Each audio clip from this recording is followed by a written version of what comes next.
proceedings should apply to confiscation and restraint proceedings, and confiscation orders should have the effect of a judgment of the High Court appealable to the Court of Appeal.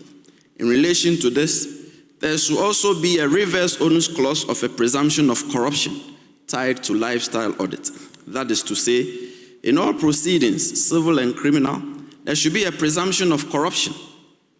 One, where a person, whether in public or private life, is in possession of property or resources for which he cannot satisfactorily account for, or pecuniary resources and property disproportionate to his known legitimate sources of income, should be deemed to have been obtained or received through corrupt means. And two, a gift to a public officer by a person who has or seeks to have any dealings with a government or public agency should be deemed to have been given and received corruptly as an inducement or reward. Further, there should be a more robust and effective asset declaration mechanism in respect of public officers and persons undergoing lifestyle audit to close the loop on the amassing of illicit wealth and to enhance accountability.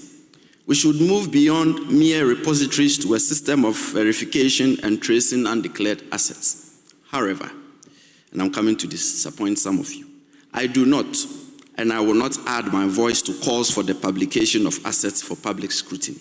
In our experience, it would be unhelpful and would merely subject public officers to inordinate public curiosity and the specter of the real likelihood of reprisals against their assets. In my estimation, a publication of who has declared or has not declared his assets in the context of a workable asset verification and tracing model would be sufficient to assure the integrity of the asset declaration system. On another score, I dare say, corruption begins where values collapse. That is why integrity must be designed into our educational system, from the basic level through to the tertiary level. And I'm looking at students.